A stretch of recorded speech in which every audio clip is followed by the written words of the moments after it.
Thank you, Maxine. That's a lovely, lovely introduction. And thank you all for being here today. It's a lovely room, but it's particularly nice to be sitting up here at this head table, knowing I am a guest of Cleveland, of Woodruff Hospital, in your town, and see such a wonderful turnout, and I really appreciate it. And I am delighted to be here with you today because I have the opportunity to talk about something that's very close and very dear to my heart. And I've never seen, or never even really been aware in a city like this before, a city that displays so much support and caring for the alcoholic and for those working in alcoholism.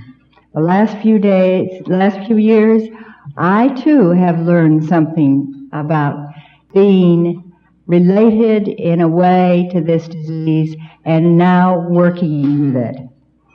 So from Woodruff Hospital to the local media, which has been very courteous, and to the many employee assistance programs operated here by the businesses and industries throughout this Cleveland area, everyone seems to be concerned and working to overcome the problem of alcoholism.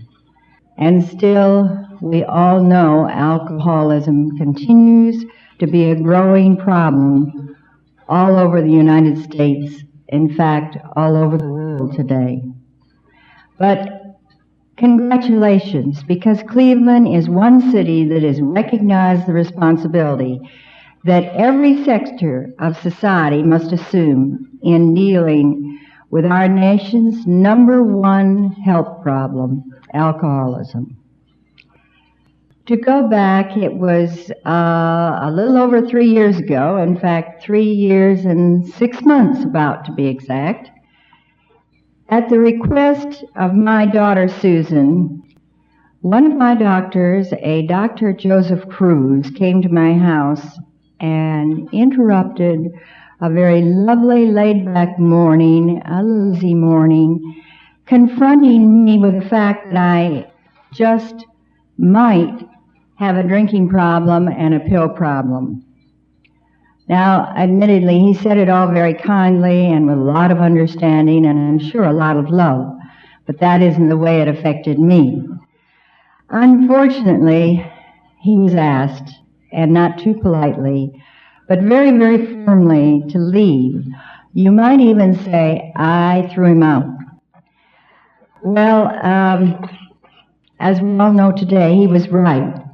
However, my initial problem was in dealing with the idea that my doctor, my very own doctor, could come to me, to my house, and suggest to me that I had any kind of a problem, let alone a problem with alcohol and pills.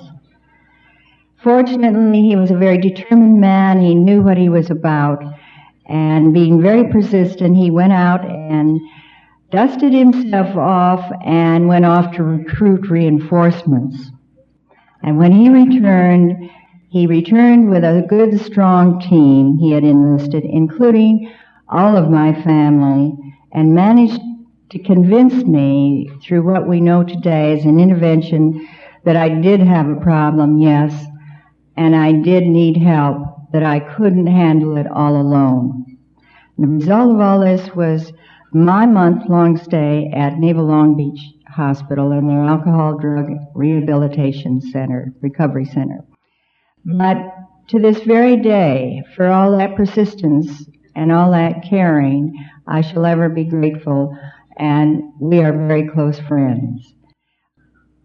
It will not be too unusual that I am working with him in a project in the desert, and we're making great strides toward developing our own recovery treatment program. And only last spring, when I was about to celebrate my 3rd anniversary, Dr. Cruz asked me if perhaps I would like to see all those bottles of pills that he had carted off at the time of this intervention. I said, after all, it had been 3 years, and certainly I was beautifully recovered. And having been through that treatment 3 years ago, I figured it was just about time. But after I said, fine, bring them all over, he said, well, unfortunately, it'll take me a few days because I'm going to have to go out and swipe a grocery cart to get them all back to you. There's so many. When I heard that it was a grocery cart full of pills, I decided that even 3 years wasn't enough, and that I'd wait a while, maybe 3 more years, and be ready to face up to it. But I feel very fortunate to be here today, and of course I am here today because there were a lot of people who helped me along the way. The doctors, the nurses, the counselors, and especially my family.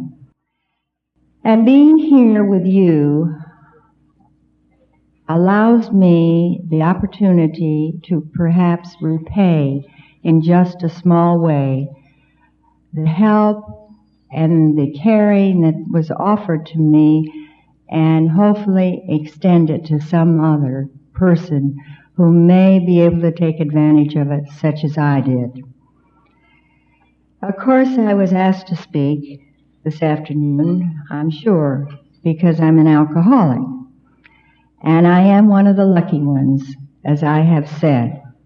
I'm recovering from that disease. Better still, I am well. And I feel very good, and perhaps even more importantly, I feel good about myself.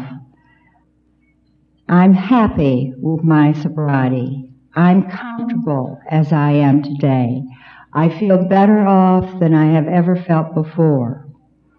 But I think perhaps it's of greater note that I'm here with you because I am perhaps more unique than some alcoholics.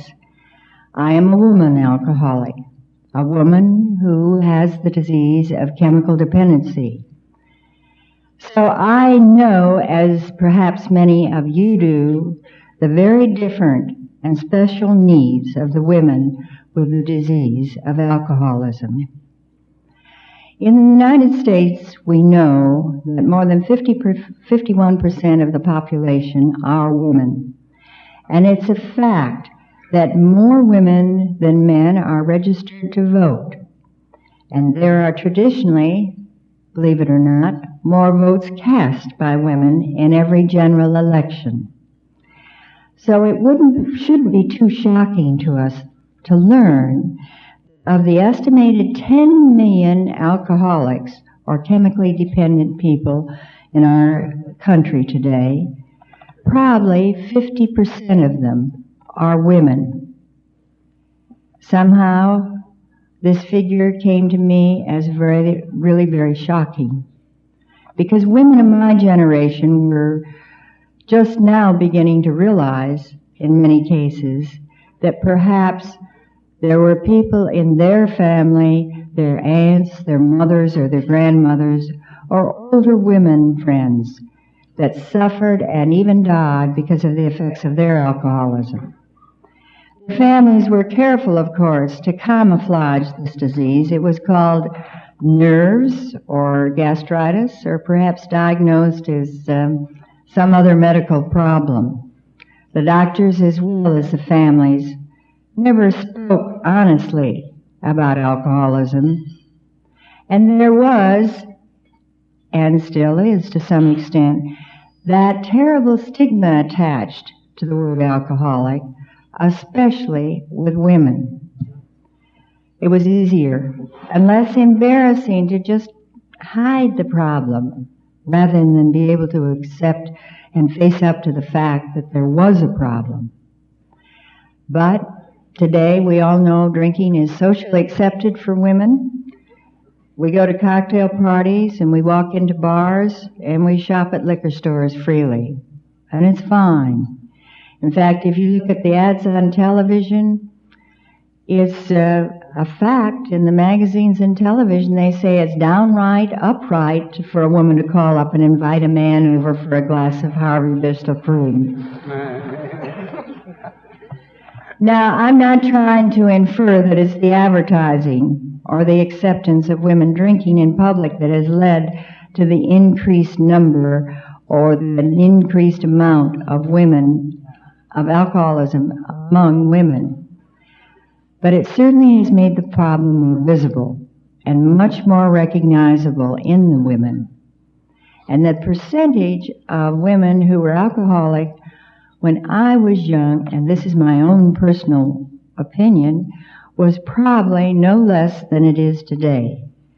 The whole problem was just something that wasn't talked about. It was hidden away, and nobody wanted to face it.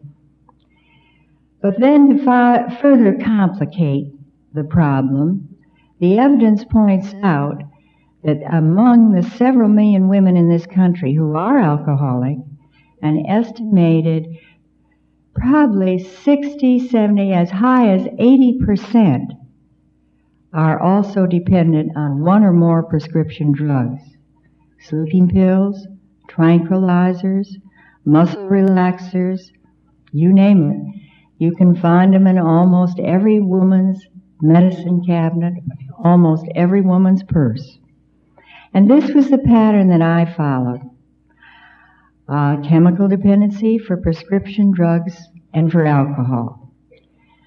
Now, when I was growing up, in my generation, women were brought up to believe that they were very deserving of special protection.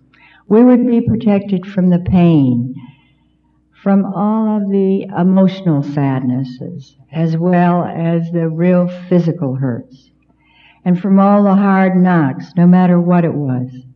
And there are still many women who feel like that today. So I find, and I try and reflect on what I've read, that when that pain and that sadness and those hard knocks, the emotional things that hit us come into our life, where do we turn? We go to our doctors, we turn to the doctors. In fact, doctors report that 65% of the patients they see in their offices are women, as compared to the 35% men patients. And of course, as women, we see our doctors at a much younger age. We turn to them not only for that medical support, but we go to them for emotional support. Consequently, this is where we go, and by seeing those doctors more often at a younger age, we're more likely than men to come into contact with those prescription drugs.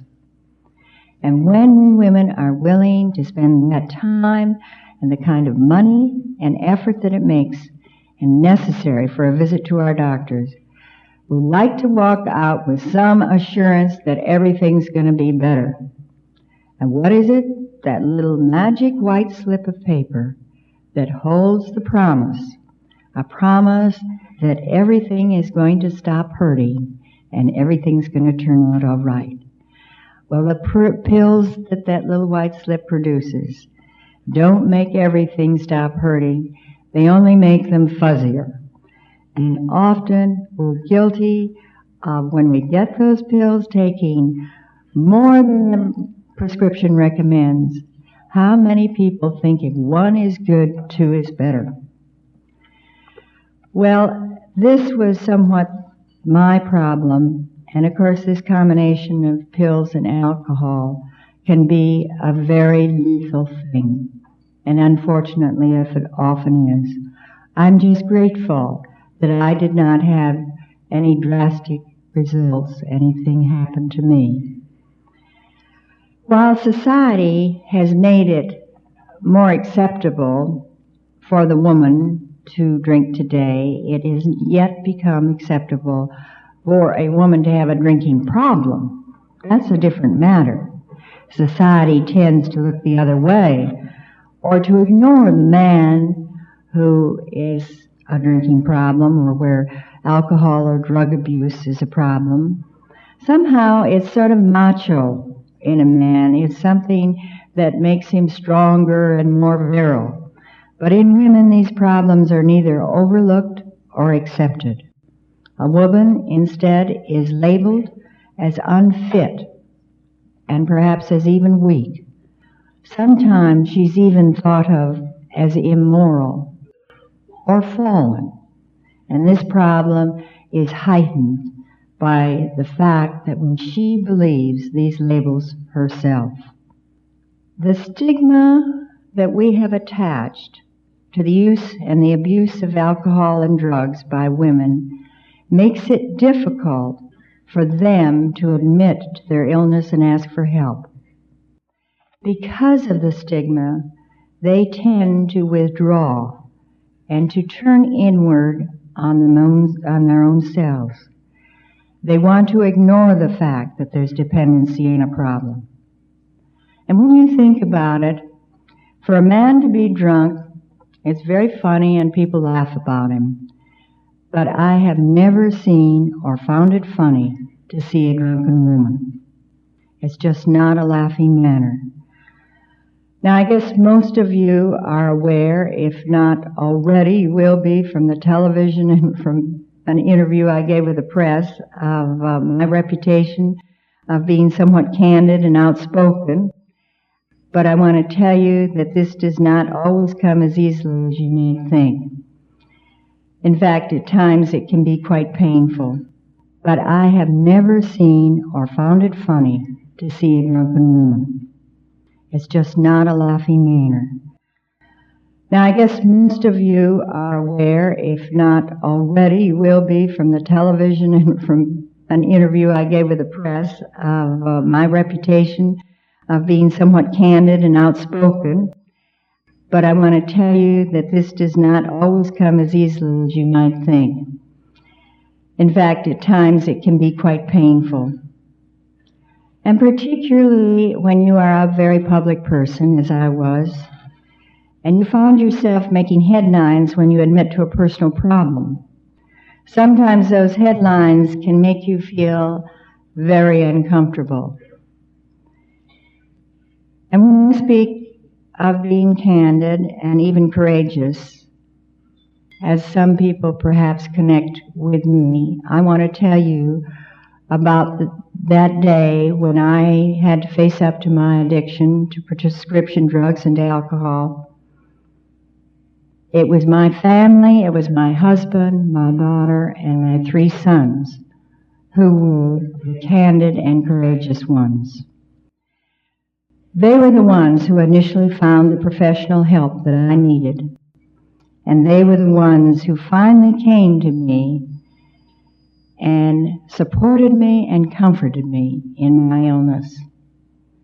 And they were the ones who lovingly and strongly stood by me, both in public and in privacy.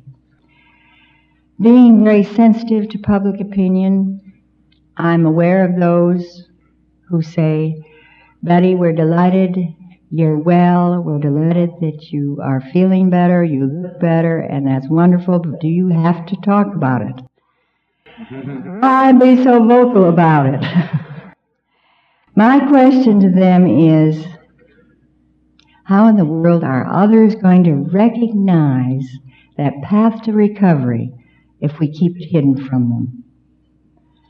After all, we gain our strength and our understanding from sharing these difficulties with each other. As a family, we had to learn I had a disease and not to be ashamed of it. I didn't hide away when I had cancer, and I was grateful for the publicity that resulted from my mastectomy.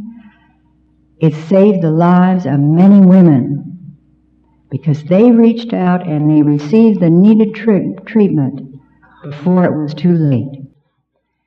Why should I have to be ashamed to accept the fact that I had another disease? A fact, when recognized, which might once again be the means of saving other lives. Why shouldn't I reveal to everyone my personal joy in the recovery of my life?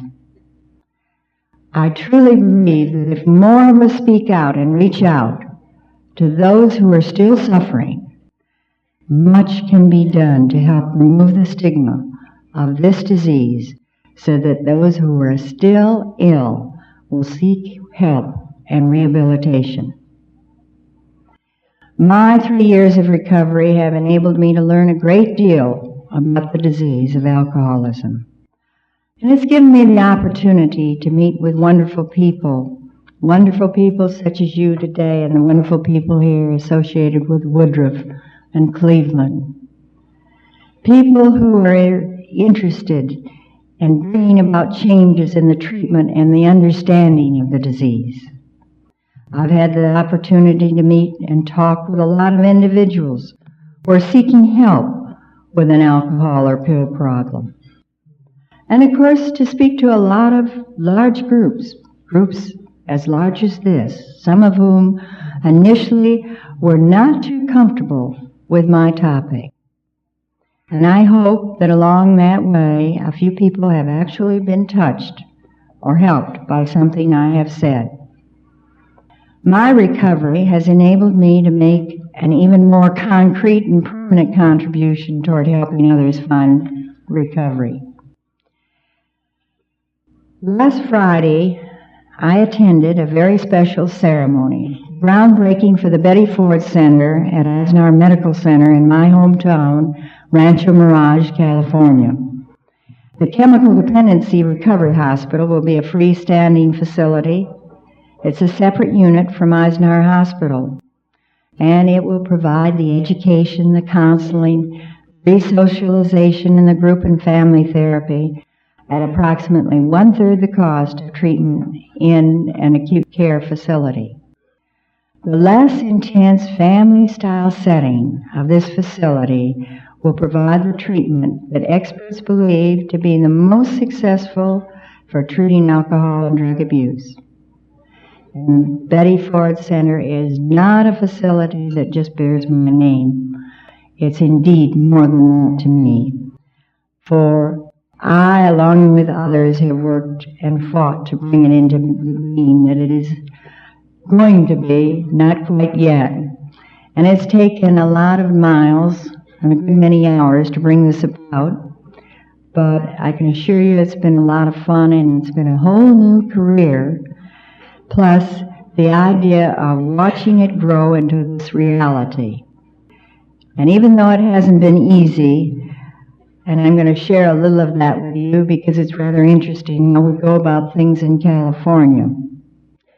It started with just a task force, and we went into looking into the need for such a treatment facility in our Palm Springs area.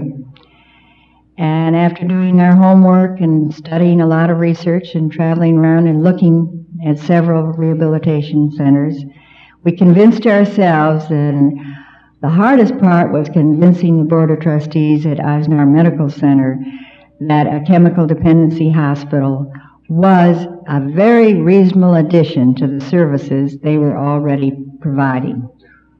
And with that behind us, we suddenly discovered that California had no licensing classification for the recovery bed, the type of recovery bed, for the type of treatment unit we were planning to build. So we had to go to the state, and we spent many hours in Sacramento getting legislation drafted and passed by the General Assembly. Fortunately, I have a member in the family who had a lot of experience in this area. And he knew quite a few of the right people in the right places at the right time, and he volunteered his services, and believe me, we enlisted him because we needed him. Once the bill was signed, and we were very elated, I found out there's a funny thing about legislation. Once it's passed and it's signed by the governor, which seems the last step, the law just doesn't happen. Regulations are required to provide the definitions and guidelines, which I'm sure you're all aware of, to operate a hospital under these laws. So you can guess who got appointed to the committee on the regulation committee. That took many months and many, many days of many months. So when I say I worked to bring the Betty Ford Center into reality, I truly mean it. The past 3 years have been wonderful, wonderful, healthy years. They've been fun, and they've been filled with lots of activity, probably more activity than I've ever known. It often seems like a very long, long time, but you know, it never, through all my associations with people that I know in the field, it never seems so long that I don't remember very vividly what it was like facing up to my addiction to prescription drugs and alcohol. And that experience of finding my way back to a very full and responsible life. That may sound pretty dull to some of you, but believe you me, it wasn't. There was a lot of laughter, and there was a lot of happiness, and there was a lot of warm fuzzies along the way. And there was that encouragement of my family and friends. And there was a wonderful satisfaction for everyone, as well as myself, that I was out there getting well, one day at a time, and that's how it all works. I'm delighted that I could have been with you today, and hopefully if it's helped you understand just a little better what it's all about, it's well worth all the work that went into making today for all these people in Woodward Hospital a success, because it's your understanding and your knowledge certainly is the best way I know that we can begin to deal with this problem of chemical dependency, alcoholism, whatever you want to call it. Thank you. Thank you, Mrs. Clark.